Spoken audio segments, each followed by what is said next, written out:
Hello friends, मैं हूं आरजू काज़मी और आप देख रहे हैं पॉइंट ऑफ व्यू। और आज हमें जी ज्वाइन किया है डॉक्टर बशारत हसन ने। आप सबको सुनते रहते हैं डिफरेंट चैनल्स के ऊपर। हम उनसे अक्सर उनकी जो वीडियोस हैं वो भी देखा करते हैं। बहुत शुक्रिया सर कि आज आपने ज्वाइन किया। Thank you so much. जी शुक्रिया। और सर, आज हम समझने की कोशिश करेंगे आपसे कि एक तो पाकिस्तान ने कहा है कि वो रशियन ऑयल जो है वो परचेज करने जा रहे हैं, तो क्या रिफाइनरीज हैं? कहा तो यही चाह रहे हैं कि रिफाइनरीज नहीं है, तो फिर ये क्यों ले रहे हैं और ये क्या करेंगे? दूसरे साथ साथ आपसे ये भी पूछना है कि इकोनॉमी पे किस तरह से आपको लगता है कि अब काम हो रहा है? चाइना से तो इन्हें कुछ फंड मिल गया है, आईएमएफ की तरफ से भी उम्मीद है कि कुछ ना कुछ मिल जाएगा, मगर ऐसे कब तक मुल्क को चलाएंगे? और आपके ख्याल से वो पैसा जो मिलेगा आईएमएफ से, उससे कुछ भला होने वाला है हमारा? ये महंगाई तो काबू में नहीं आएगी, लेकिन डॉलर रेट क्या कंट्रोल होगा? जी देखिए, बात ये है कि जहाँ तक तेल का ताल्लुक है तो हमारी रिफाइनरीज 30% तक तो वो उस तेल को रिफाइन कर लेंगी, जैसे बाइको वगैरह है जो मॉडर्न रिफाइनरीज हैं। लेकिन बाकी जो तेल है उसमें उसका दूसरा तरीका ये किया जाता है कि आप जो भी आपको मिलता है रशिया से, आप वो खरीद लेते हैं और उसके बाद आप स्वाप कर लेते हैं किसी भी और मुल्क से जहाँ पर उसकी ज़रूरत होती है, और वो आपको रिफाइन करके दे सकता है आपकी आपकी जो ख्वाहिश के मुताबिक, स्पेसिफिकेशंस के मुताबिक तेल। तो वो तो कोई मसला नहीं है, करने वाले बने तो ज़रूर कर सकते हैं।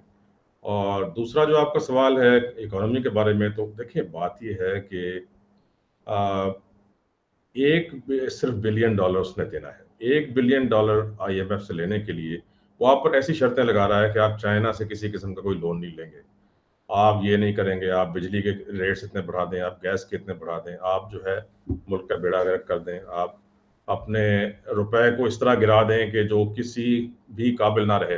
हिंदुस्तान से वो अब जो है 2.5 गुना कम हो गया है, बांग्लादेश से आधा रह गया है।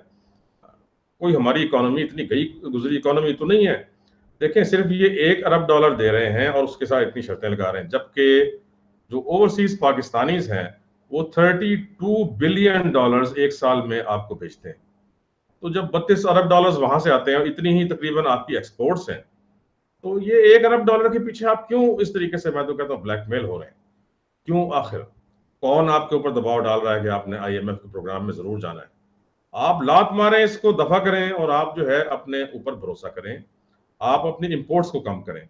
जितनी भी ये लग्जरी आइटम्स हैं, लग्जरी गुड्स हैं, आप कारें जो है अरबों डॉलर की इंपोर्ट कर रहे हैं, क्या आपको जरूरत पड़ी है? आप जो है एडिबल ऑयल $4 अरब का, एक मैं मिसाल देता हूँ, एडिबल ऑयल इंपोर्ट कर रहे हैं। आप अपने मुल्क में क्यों नहीं सनफ्लावर, कैनोला ऑयल और ये सोयाबीन ऑयल और दूसरा जो है उगा सकते? बिल्कुल आप कर सकते हैं, लेकिन आपके पास कोई पॉलिसी नहीं है, आपने कोई आदमी सही जगह पे लगाया नहीं जो ये काम जानता हो।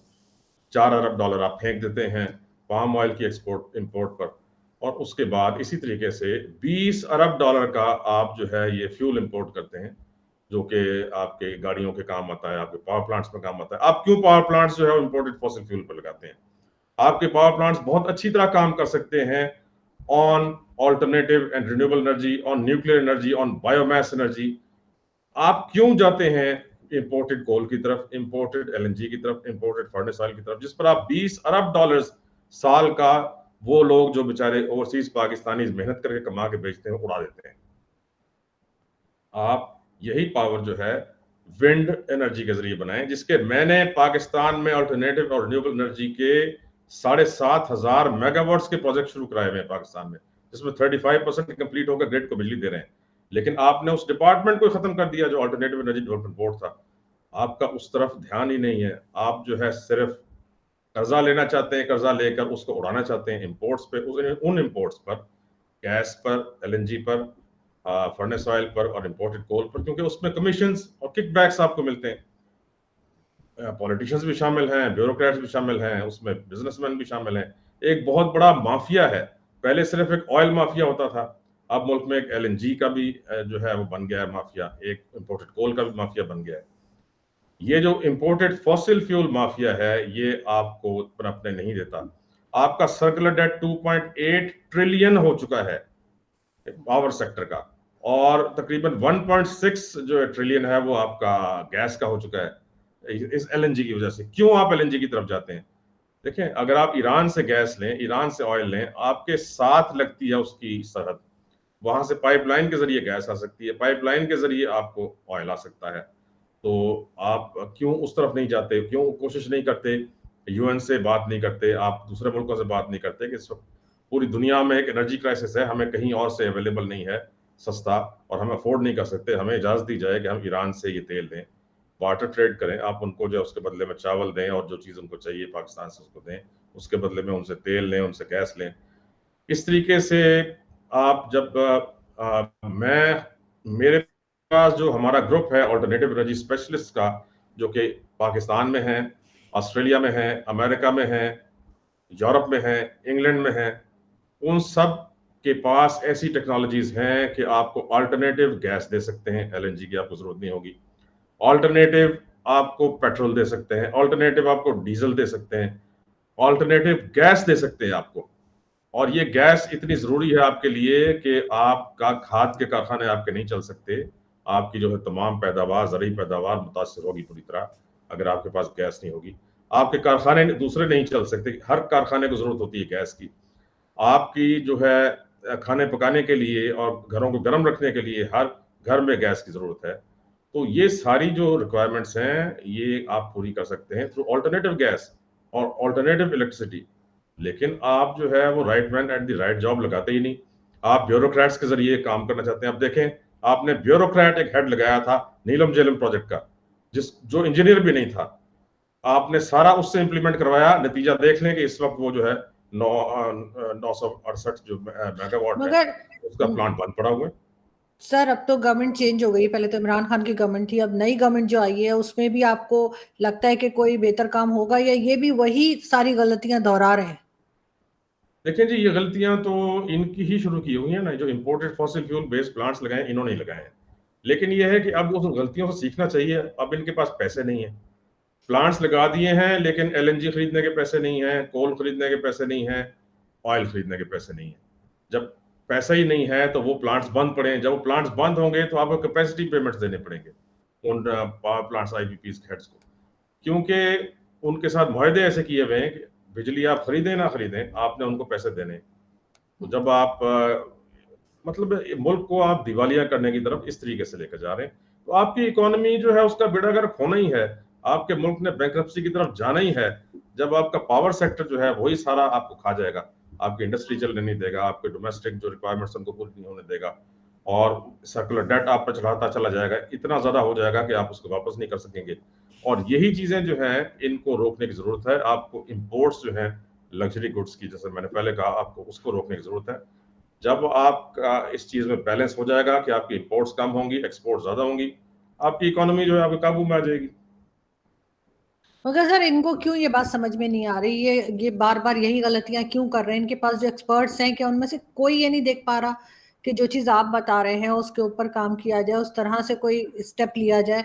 और ये सिर्फ और सिर्फ कर्जों के सहारे ही चल रहे हैं, और बार बार डॉलर रेट भी ऊपर नीचे होता है, महंगाई भी आप जानते हैं किस तरह से है, आम आदमी तो बहुत ही मुश्किल में है, और इनको ये कुछ नजर नहीं आ रहा। ये सिर्फ इसी किस्म की गलतियां करते चले जा रहे हैं। क्यों? उसकी वजह क्या है? ऐसा तो नहीं कि किसी को भी कुछ नहीं पता, इतने अनजान तो नहीं लगते।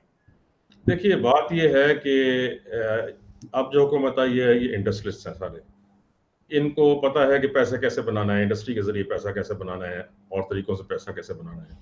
ये उस काम में बहुत माहिर हैं और वो ये कर रहे हैं। पोल्ट्री के प्लांट्स इनके हैं, आते के साथ ही इन्होंने जो मुर्गी की कीमत है वो 300 रुपए थी, उसको 600 रुपए कर दिया, 100% बढ़ा दिया। इनको वहां से अरबों रुपए आना शुरू हो गया। अंडों की कीमत जो है वो 150 रुपए थी, आज 200 रुपए है। इसी तरह दूध की कीमत जो है 200 रुपए लीटर तक पहुंच गई है, 195 रुपए लीटर पे मिल रहा है जो इनके डेयरी फार्म्स में होता है। पहले ये सिर्फ एक आध इंडस्ट्री में होते थे, स्टील इंडस्ट्री थी इनकी, अब ये हर इंडस्ट्री में आ गए हैं। चीनी के कारखाने इनके हैं, डेयरी फार्म्स इनके हैं, अंडे बनाने वाले जो पोल्ट्री फार्म्स इनके हैं, पोल्ट्री के जो गोश्त है उसके पोल्ट्री फार्म्स इनके हैं। हर किस्म की इंडस्ट्री अब हमारे सियासतदानों की है। और जब सियासतदान जो हुक्मरान हैं आपके, वो खुद ही इंडस्ट्री के मालिक होंगे, तो अपनी मर्जी के वो जो है पॉलिसीज बनाएंगे, और उनको उधर से इतना मुनाफा हो रहा है कि उनको क्या जरूरत है कि वो ये देखें कि आम आदमी जो है किधर जा रहा है। आम आदमी ही की तो जेबों से निकाल के पैसा उन्होंने जो है अपने कारोबार चलाने हैं। और दूसरी बात आपने की कि इनके एक्सपर्ट्स इनको क्यों नहीं बताते, जी इनके पास कोई एक्सपर्ट नहीं है। इनके पास सिर्फ वो एक्सपर्ट्स हैं जो इनको बताते हैं कि किकबैक्स कैसे बनाए जाएं, कमीशंस कैसे ज़्यादा से ज़्यादा बनाए जाएं, उसमें ये माहिर हैं। ये सिर्फ इस हुकूमत की बात नहीं कर रहा। इमरान खान की हुकूमत ने क्या किया था? इमरान खान की हुकूमत ने एक एक्सपर्ट नहीं लगाया। सबसे बड़ा गुनाह जो गुनाह अजीम किया है इमरान खान ने, वो ये किया है कि अल्टरनेटिव एनर्जी डेवलपमेंट बोर्ड को खत्म किया और बाकायदा असेंबली में बिल ले गया कि इसको खत्म हो जाना चाहिए और उसका एक्ट खत्म हो जाना चाहिए, उसको मर्ज कर दें किसी और डिपार्टमेंट में। इस तरह जो Pakistan council of renewable energy technologies है, जो मिनिस्ट्री ऑफ साइंस टेक्नोलॉजी का डिपार्टमेंट था, उसको खत्म करने का फैसला किया और उसको मर्ज कर दिया किसी और में। और किसी किस्म का जो है right man at the right job नहीं लगाया। ये ब्यूरोक्रेट से काम लेते हैं, जो ब्यूरोक्रेट्स अमेरिकन हिस्ट्री और इंडियन हिस्ट्री पढ़ के CSS करके आ जाते हैं। किसी कोई मेडिकल डॉक्टर होता है तो कोई किसी शोबे का होता है तो किसी शोबे का होता है, और वो फिर आकर आपके एनर्जी सेक्टर में भी बैठ जाते हैं टॉप पर, वो आपके जो एनवायरमेंटल सेक्टर में भी टॉप पर बैठ जाते हैं, वो आपके हर मिनिस्ट्री को हेड करते हैं, जिनको सिवाय जो है उसकी एडमिनिस्ट्रेशन के, जो डिस्ट्रिक्ट एडमिनिस्ट्रेशन होता है, उससे ज्यादा उनको कुछ पता नहीं होता, कोई टेक्निकल नॉलेज नहीं होती। उसके जरिए ये हुकूमतें जो है प्रोजेक्ट चलाते हैं, एनर्जी मिनिस्ट्री चलाते हैं। ये नीलम जेलम पे मैंने आपको बताया, इन्होंने ऐसा ही एक ब्यूरोक्रेट लगाया रखा जिससे उसको इम्प्लीमेंट करवाया प्रोजेक्ट को। इन्होंने वापडा का चेयरमैन एक नॉन इंजीनियर को लगाया, जनरल को, जिसको कुछ जो इंजीनियर भी नहीं था। अगर फौजी ही लगाना जरूरी था तो आप क्यों फौज में से कोई इंजीनियर नहीं ढूंढ सके? आपने एक नॉन इंजीनियर को लगाया। इसी तरीके से हर उस डिपार्टमेंट को जो कि इंजीनियरिंग डिपार्टमेंट है, वहां पर इन्होंने नॉन इंजीनियर लगाया, जिसकी इन्होंने पाकिस्तान इंजीनियरिंग काउंसिल एक्ट की खिलाफ वर्जी की, सुप्रीम कोर्ट की रूलिंग से खिलाफ वर्जी की, जिसमें ये साफ लिखा हुआ है एक्ट में, PEC एक्ट में, कि आप किसी भी इंजीनियरिंग मिनिस्ट्री में, इंजीनियरिंग डिपार्टमेंट में आप नॉन इंजीनियर को हेड नहीं लगा सकते। इन्होंने लगाए, इस हुकूमत ने भी लगाए और इमरान खान ने भी दबा कर लगाए। तो ये सारे एक्चुअली जो है ये अपने मफादात देखते हैं। इनको मुल्क से किसी किस्म की कोई जो है मुल्क को बचाने से और उसको, अब देखें इन्होंने महंगाई का इतना शोर मचा कर लॉन्ग मार्च किया और आते के साथ ही महंगाई जो है 4 गुना कर दी। कोई कुछ समझ सकता है कि ये किस वजह से की गई? देखिए, पेट्रोल की कीमत इनके हाथ में नहीं थी। इंटरनेशनल मार्केट में जो प्राइसेस बढ़ी हैं वो इन्होंने बढ़ानी ही थी, लेकिन इन्होंने और हर चीज की कीमत जो बढ़ाई है, अब चिकन की कीमत जैसे बढ़ गई, मैंने आपको बताया, अंडों की कीमत बढ़ गई, दूध की कीमत बढ़ा दी। ब्रेड जो है आज पाकिस्तान में इस्लामाबाद में 150 से 160 रुपए की मिल रही है। ये 100% इंक्रीज है इन जस्ट 2-3 ईयर्स। आप अमेरिका चले जाएं, इंग्लैंड चले जाएं, ऑस्ट्रेलिया चले जाएं, पिछले 30 साल में 1% भी ब्रेड की कीमत नहीं बढ़ी। जो कीमत थी आज से 30 साल पहले वही आपको आज मिलती है। जो दूध की कीमत थी 30 साल पहले, वो खाने पीने की चीजों की कीमत नहीं बढ़ रहे थे। और हमारे मुल्क में सब्जियां जो 5 रुपए किलो होता था मुशर्रफ साहब के जमाने में, वो आज 150 रुपए किलो मिल रही है सब्जी। अब 150 रुपए किलो जब आप आम सब्जी कर देंगे, टिंडे और ये इस तरह की चीजें, तो मुझे बताएं गरीब क्या खाएगा और क्या उसका किस तरीके से गुजारा होगा। तो आपने बिल्कुल इस मुल्क को, इस मुल्क के गरीब अवाम को, इस मुल्क के मिडिल क्लास को आपने खत्म कर दिया है। और मैं समझता हूं कि एक आप तबाही की तरफ ले जा रहे हैं और एनर्जी राइट्स मुल्क में शुरू हो चुके हैं। आपने देखा है कराची में लोग निकल आए हैं इसके खिलाफ, और बहुत जल्दी अब इनको जो नए बिल्स आएंगे जिसमें कि 42 से लेके और 52 रुपीस पर यूनिट बिजली का चार्ज होगा, तो आप पूरे मुल्क में आग लग जाएगी। मैं समझता हूँ कि एक एक आदमी बाहर निकल आएगा। फिर ये लोग कहाँ जाएंगे? कब तक ये मगर अवाम सर इनका तो ये कहना है कि जी हम तो, ये तो श्रीलंका बनने जा रहा था, पाकिस्तान हमने बचा लिया, श्रीलंका बनने से बचा लिया। अब देखें, हम बेहतर पोजीशन में, इसको आप कैसे देखते हैं? देखें श्रीलंका की जो ओवरसीज उनके लोग हैं, एक्सपेट्रिएट्स हैं, वो 32 अरब डॉलर नहीं भेजते साल के। श्रीलंका की 32 अरब डॉलर्स की एक्सपोर्ट्स नहीं हैं, ठीक है ना जी। और श्रीलंका, पाकिस्तान को तो सीपेक के जरिए एक बहुत बड़ा प्रोजेक्ट मिला था। IMF अब ये कह रहा है कि आप जो है उससे कोई लोन ना लें, मतलब ये है कि आप सीपेक को बंद करें। सीपेक के जरिए आपके 9 स्पेशल इकोनॉमिक जोन्स बनने हैं, जिसमें कि सारी दुनिया की इंडस्ट्री आनी है, पाकिस्तान में लाखों जॉब्स जनरेट होनी है, पाकिस्तान में जो है पाकिस्तान से प्रोडक्ट्स बन के पूरी दुनिया को एक्सपोर्ट होने हैं। IMF जो है वो आपके ऊपर ये पाबंदी लगा रहा है कि आपने चाइना से कोई लोन नहीं लेना। चाइना से अगर लोन नहीं लेना, आपकी जो डिफेंस इंडस्ट्री है वो खत्म हो जाएगी। आपको अमेरिका तो देता नहीं है किसी किस्म की टेक्नोलॉजी, आप ना डिफेंस की ना सिविल की, और आपको ना यूरोप को देता है।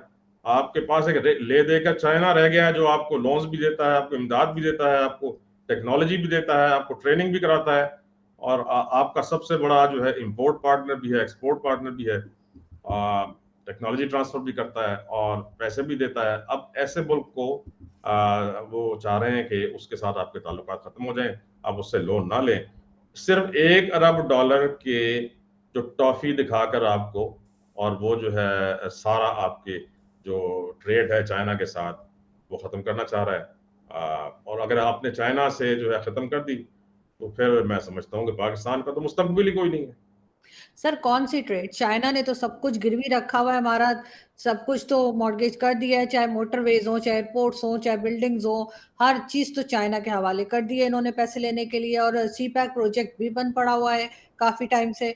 इमरान खान जब से आए थे यही कहा जा रहा है कि सी पैक बंद है। और साथ साथ जिस तरह की वहां पे करप्शन हुई है, आसिम सलीम बाजवा ने जिस तरह से आपने फ्रेंचाइज बनाई है, पिज्जा फ्रेंचाइज बनाई है, और इसी तरह से कई दूसरी करप्शन सामने आई है, तो चाइना तो इतना खुश नहीं है हमारे साथ।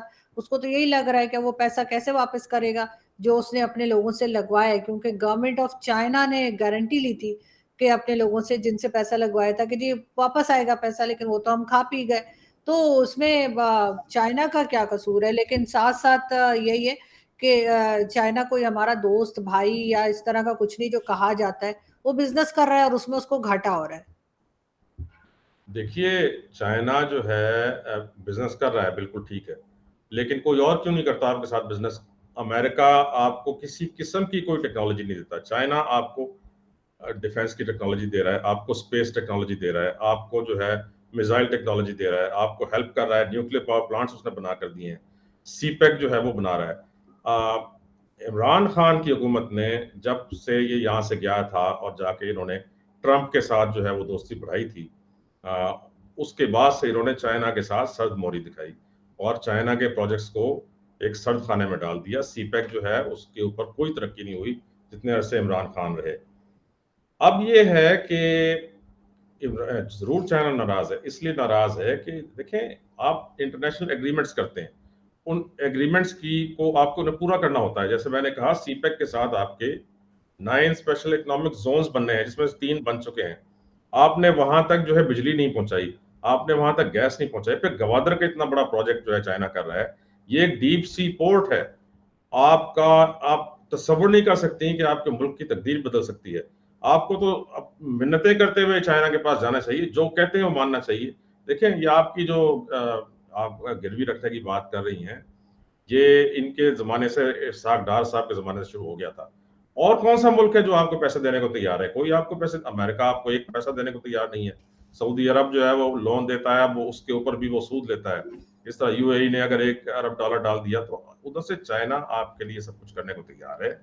लेकिन आपने उसके साथ जो माहदे किए हैं पूरे करें, जिसमें कि इमरान खान की हुकूमत में सबसे बड़ा नुकसान ये हुआ कि चाइना आपसे नाराज है। बिल्कुल आप सही कह रही हैं, चाइना के साथ वो इसलिए नाराज है कि जो उसके साथ माहदे थे आपने पूरे नहीं किए।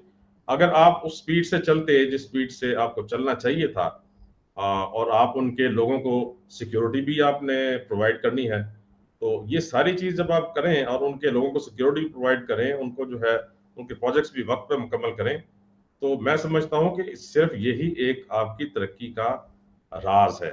और इसके अलावा ना अमेरिका आपको कुछ देगा, ना वो आपका दोस्त है, ना वो कोई टेक्नोलॉजी देगा, ना किसी किस्म का पैसा देगा। आईएमएफ सिर्फ $1 अरब के लिए आपसे ऐसी ऐसी शर्तें मनवा रहा है कि अगर आप वो शर्तें मान जाते हैं और आप चाइना के साथ जो है वो भी लोन लेना बंद कर देते हैं, तो बस फिर आप हाथ पर हाथ रख के बैठकर मुल्क को दिवालिया होने दें। और ये यही चाहते हैं कि मुल्क दिवालिया हो जाए। आईएमएफ ये चाहता है, इंटरनेशनल ऑर्गेनाइजेशन ये चाहती हैं कि आपका मुल्क दिवालिया हो जाए, क्योंकि जब मुल्क दिवालिया हो जाएगा तो उसके आप बैंकरप्ट डिक्लेयर हो जाएंगे, आप कर्जों के अपने जो है किस्तें नहीं दे सकेंगे। फिर वो आएंगे कि अच्छा जी, अपनी फलानी चीज जो आपका एसेट है ये हमें दे दो, इसके बदले में हम आपको ये देते हैं, फलाना एसेट अपना हमें दे दो। ये मगर सर एक्चुअली गेम हो मगर रही है। सर हमारे पास तो कुछ बचा नहीं है, इसलिए कि चाइना जो है नहीं, वो एक बहुत तरह कुछ का है जी, हमारे पास बहुत सर कुछ है जो संभव है। इस रीजन का चाइना इस रीजन का एक तरह का मुझे तो मलिक रियाज लगता है, जो लोगों की जमीनों पे कब्जा कर लेता है। लेकिन देखें, बात यह है कि चाइना ऐसा मुल्क है जो किसी मुल्क के ऊपर कब्जा नहीं करता।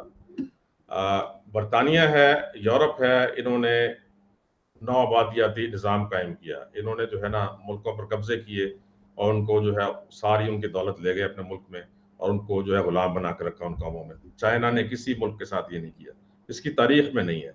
चाइना जो ओवरऑल बना रहा है, जो वन बेल्ट वन रोड उसका प्रोजेक्ट है, वो सिर्फ पाकिस्तान से थोड़ी गुजर रहा है, वो सारे कई मुल्कों से गुजरता हुआ आ रहा है। वो हर मुल्क में तरक्की देना चाहता है, ट्रेड करना चाहता है उनके साथ, और वो ट्रेड करना चाहता है। अगर आपके पास पैसा नहीं है तो आपको लोन भी देता है, लेकिन लोन के साथ वो आपको प्रोजेक्ट बना के देता है। उस प्रोजेक्ट के जरिए जो है वो उस मुल्क में तरक्की आती है। अगर आपके पास पैसा नहीं है तो दो तरीके हैं, या तो आप हाथ पर हाथ रख के बैठ जाएं, जैसे इंडिया में होता है, दरख्त के नीचे बैठ जाएं आलती पालती मार के, जैसे साधु बैठे होते हैं, और उसके बाद आप सारा दिन बैठे रहें, लोग आके आपको खाना भी दे दें, सब कुछ दे दें, और आप वो बैठे रहें। दूसरा तरीका ये होता है कि फिर आप हाथ पैर मारें, अपने मेहनत करें और कहीं से पैसा लें, लोन लें, लोन लेकर आप कोई कारोबार करें, कोई प्रोजेक्ट्स करें, और उन प्रोजेक्ट्स के जरिए आप अपने मुल्क को तरक्की दें। तो ये तो दुनिया का तरीक़ेकार है, लेकिन ये नहीं है कि जो आपको पैसे दे रहा है वो अपने पैसे वापस नहीं मांगेगा। अगर आप उसको नाराज करेंगे, पैसे आपको, टेक्नोलॉजी आपको एक मुल्क दे रहा है, पैसा आपको एक मुल्क दे रहा है, आपके मुल्क में तरक्की एक मुल्क करा रहा है। आपके सारे प्रोजेक्ट्स जो हैं, जितने भी हैं, देखें, या तो आपको स्टील मिल रूस ने दी है, या बाकी ये जो बने में आपके एचएमसी और बाकी सारे ये जो हैवी रीबिल्ड फैक्ट्रीज और ये सब चाइना ने आपको दिया है। अमेरिका ने क्या बनाकर, कौन सा कारखाना बनाकर दिया आपको, कौन सी टेक्नोलॉजी ट्रांसफर की है?